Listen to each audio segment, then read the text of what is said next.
Good morning, good morning, good morning, everyone. I'm a little late today because I was jamming the music. But the topic today is not going to be very long, so I didn't need the whole drive for it. So, like I said, good morning, happy Monday, everyone. Jamila, Kelly, Janine, Ariana, Elisa, Alicia, everyone. Hi, how are you? Great, wonderful. Okay, so today I wanted to talk about, first of all, I said I was going to keep it light. I don't think any of the topics I talk about are light topics, so I don't even know if that's even possible. I was talking about demons and Satan over the weekend, so today I wanted to talk about abuse, and is it your fault if you are abused? And a lot of people are abused from childhood all the way up to adulthood, and sometimes their entire lives. So I wanted to talk about, is it your fault? Is it your fault if you are abused? Well, in the words of my friend Loretta, hell no.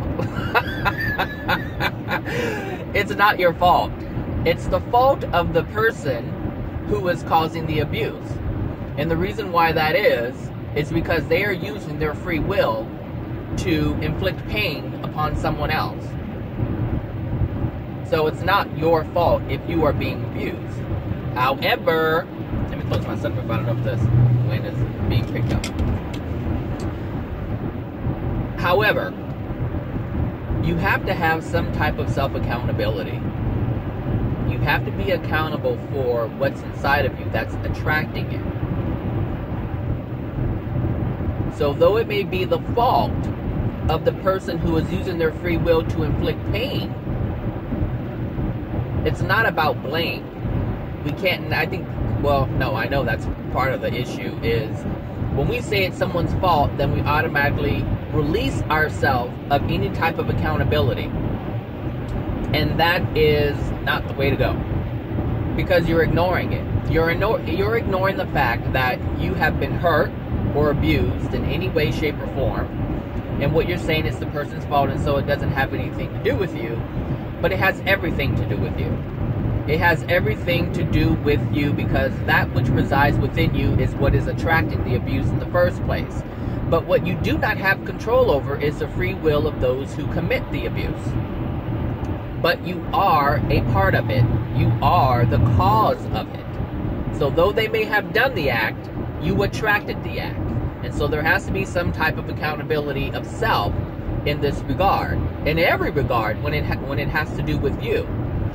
So understand that, and I've said it many times before, that these injuries that we have, these emotional injuries that are contained within our soul came from a place. And so let's say someone was abused at 3 years old and they have an emotional injury from that time. Generally what happens is they're always abused their entire life. So if a child was feeling afraid and like they couldn't defend themselves while they were being abused, then they're going to have that same experience as an adult. So whether it was 3 years old, 4 years old, or 5 years old, that feeling of not being able to move, not being able to defend yourself, not being able to stop what's going on, you literally revert back to that time. And so this is what allows people to be abused in their adult life. The trauma, the emotional trauma that had taken place back when you were a child or they were a child is still there. And so when that feeling of I don't have free will or I can't protect myself, I can't do anything to prevent this, you're literally going back to your childhood, to that event when you felt that way. This is why it is so important to acknowledge your emotional injuries and deal with them, because they're still there and you're attracting these events to you, which is causing you to revert back to the state you were in when the trauma first happened, when the abuse first happened. This is why, like, when women who are abused by their husbands or boyfriends, they're not able, they can't say anything. They just feel like they can't do anything. But in actuality, you can. You can say, stop, I'm not taking this anymore. or you can scream for help. You can do all kinds of things, but most, they don't. They don't do anything because they revert back to the time when they were a child, when they felt like they were helpless. So one has to there goes all my lunch on the floor. So there goes my chips. My chips. My chips out of the way. Anyway, so it's you know, I cannot express enough how important it is to acknowledge your childhood emotional injuries, because it's your childhood emotional injuries that are controlling your life today. And the things that are happening to you in your life today that you feel like you can't escape from, it stems from your childhood. See, here in the West, we have laws that protect us from abuse. So there isn't any reason that this should be happening. But most often than not, people don't even report the abuse because they feel like they don't have any kind of protection. And so they stand there and act like they don't have protection. And it doesn't matter whether it's rape or it's, you know, physical abuse or emotional abuse. It doesn't matter what it is. Those who are abused feel like that they can't get out of the situation. And that's the same way they felt when they were a child. And this can even happen within the workplace when you have a boss who was a bully. And so these aggressive people who are like, let's see, who are very controlling, and they want to make sure that you know that they're the boss. And that means that if they're the boss, that you have no power. Well, some people will not. Here's the thing, in the workplace, not everyone is treated like that. Only certain people are treated like that. So you have to understand, well, you don't have to understand anything, but you have to you would want to understand, in order to grasp what I'm saying, is to understand that the people who are feeling or being abused are those who have been abused when they were young. It's no different. There are people, I mean, there are some bosses who will not even approach someone with any kind of bullshit like that at all. And the reason why that is because that frequency does not reside within those people. And they already know that they cannot do that to them. They know that it's not going to fly at all. So if you are being abused in a work setting or outside of a work setting, understand that the people who are abusing you know that you can be abused and they can get away with it. That's the only reason why they're doing it. But as soon as, even if you attempt to stand up for yourself, they understand on an energetic level that they don't even know what's going on. They understand that they can get you back to where you were before. You can stand up and say, you know what, I don't appreciate this, and they'll come back with some other means of abuse. They'll do little things to make sure that you feel insignificant and small again. Therefore, they have their grips again. So the reason why this is because standing up for yourself in a physical expression, saying, you know, I'm not going to take this anymore, and you still hold that within you, that abuse is still within you, it won't stand. It cannot stand. Because when you stand up like that, what would I call that? That projection of I don't know, it can't be self-love, but I guess you would consider it self. Like, I love myself more, you know, than to be abused. But understand that that is built on sand. It's built on sand. And so the person who will come at you again is a tidal wave, and it's wiping all that away. You have to have a strong foundation, meaning you have to get rid of that which resides within you that is unloving, that is causing the abuse to happen in the first place. And I guarantee you, once you change this, it stops. And there's nothing you have to say or do. It just stops like that. This is the power of your emotions. This is the power of your belief. These are the powers of your thoughts. The soul, and how it can create and what it can create is far greater than any currency ever. You are the most powerful thing ever. There's nothing outside of you that has greater power than you. Nothing. Because everything that you are is creating everything that you're experiencing, whether it's you being poor or you having money. Oh, I smell skunk. Oh, the air on. Dang it, how do I turn this off? One second. Okay, this is not working. I just want to close the vent. There we go.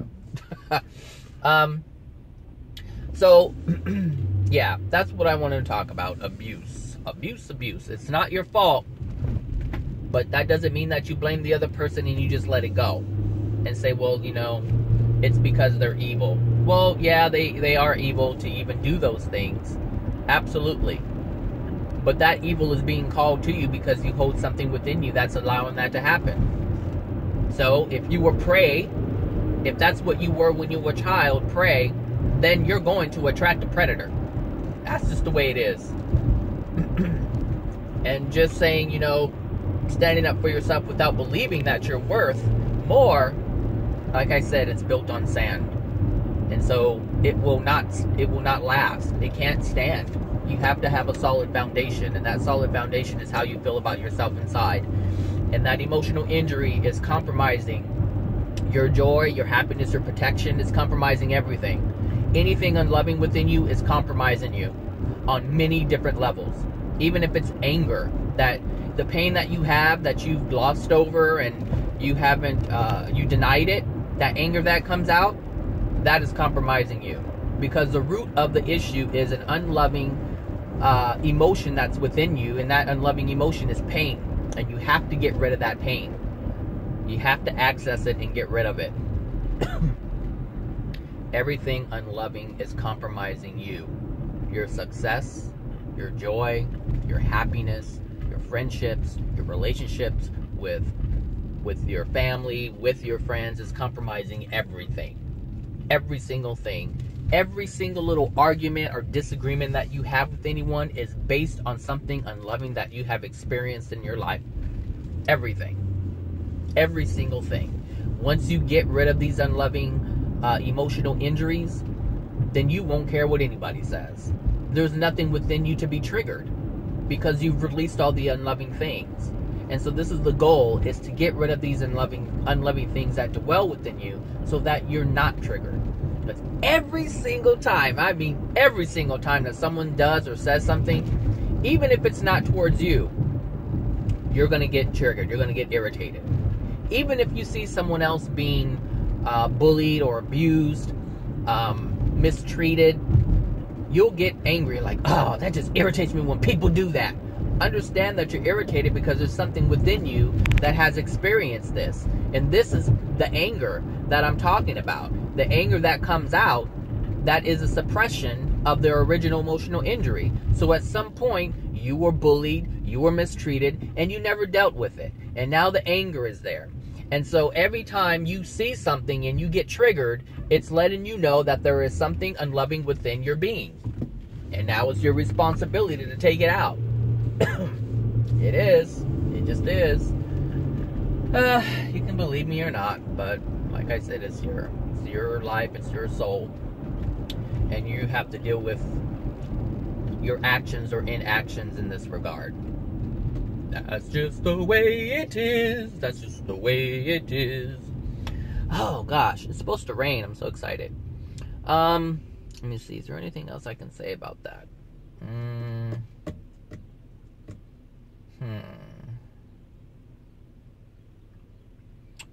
Let's see. Okay. So if you are abused, there is anger that will ensue. And the reason why that anger is there is because you're suppressing the pain. So there's various types of anger. Anger at yourself, because there is sometimes there's a sense of blame as to what has happened, like it's your fault that it happened, like you didn't stand up for yourself, because people actually do think these things. They're like, you know, I didn't stand up for myself, I didn't protect myself. And so there is blame. And this whole thing, it's not about blame at all. No blame. Don't blame. Blame causes more, and you don't want more negative things in your life. So you don't want to... See, the thing is, and here's a cycle. when you blame yourself for something, what you're doing is you're reinforcing the unloving belief of yourself. So if you have unloving beliefs, what you're doing is adding more to it. You're reinforcing the fact that you believe that you're not worthy of love. So that means you're just bringing more of it to you. So not only are you allowing other people to abuse you or do unloving things to you, you're reinforcing that belief, which is going to continue to bring more of it to you. So blame and guilt is one of those things where it's self-created. Guilt is a self-created emotion, which is self-blame. That's what that is. Okay, I'll go this way. Oh, my tire said, so guilt is one of those things that if you can manage, if you can try to catch yourself before you do it, this will be a huge help to you to not have guilt for anything. Get rid of the guilt. It's not your fault. You just have something within you that you didn't even know was there that's attracting these events to you. So guilt, no bueno. No bueno. Blame, no bueno. So you don't want to blame the other person for doing what they've done. And you don't want to blame yourself for what has happened. Get rid of the blame. Because when you blame another person, that means you're holding anger and resentment towards them. And so as you project that, it comes back to you. So as you can see, let it all go. But just understand how these things are working. And once you understand how it works, now you can start to do things differently. You can start working on yourself. It's not about changing other people. It's not about, you can tell people to stop all the time. But you'll spend a lifetime telling people to stop. Because if you haven't dealt with what resides within you, it's going to keep coming. And so that's going to give you opportunity to keep saying stop, stop, stop, stop. And then you can convince yourself that you're standing up for yourself. Yes, indeed. Yes, indeed. However, it's still coming to you. So, and this can be a self-fulfilling prophecy for yourself. Because there are certain individuals who will say, I stand up for myself all the time. I stand up for myself. I love myself. I stand up for myself. I don't let anybody tell me or do this or do that.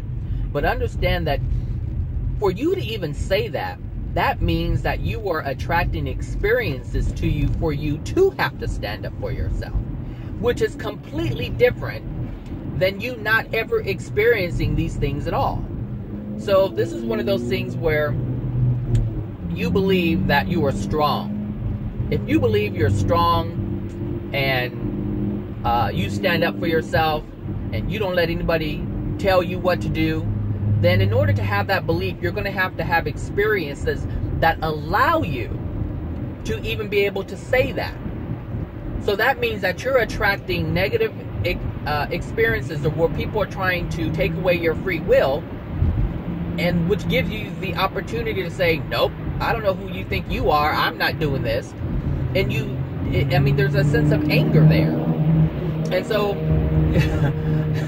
oh my gosh. If you people knew what you guys are doing to create the things that are happening in your life, it would really blow your mind. I mean, hopefully it's starting to blow your mind and you're starting to see that everything that's happening to you is because of you. Oh my gosh, self-fulfilling prophecies. I have a family member who thinks that, you know, they're strong and they don't take any crap from anybody. But in order to even have that going on, you have to have experiences where people are trying to give you crap. For you to even say that you don't take crap from anybody. I mean, really, think about that. And then they get angry when these things happen. They get so angry, like, I don't know how people think they can come and try to tell me what to do, and, you know, and whatever. That is so funny. Oh my gosh. And I mean, and if they need to feel strong, then this is what's going to happen. They're going to attract things that allow them to have that experience, so that they can stand there and say that I'm strong. But understand that that's only coming from pain. It's only coming from pain. That's where it's coming from. Because that's a belief where they have to believe that they're strong. Strong is because they felt weak at some point in their childhood. And this is the result of it. They have to tell themselves that they're no longer weak. So they want to believe that they're strong, and the universe says, all right, here we go. I'm going to bring you this person and that person, and they're going to try to overpower you. And you're going to be able to stand up for yourself and say that, no, I'm not having it. I'm a strong this, I'm a strong that. But then at the same time, they get frustrated that they even have to interact with these people. So you can see the frustration that we cause ourselves so easily, and we do it effortlessly, and we do it all the time. So, what do? Well, try to have a more loving nature. Don't have to be this strong person. Just be you. Be a loving person. And that, if you allow that to dwell within you, then you'll have a loving experience. And you won't have to claim that you are strong.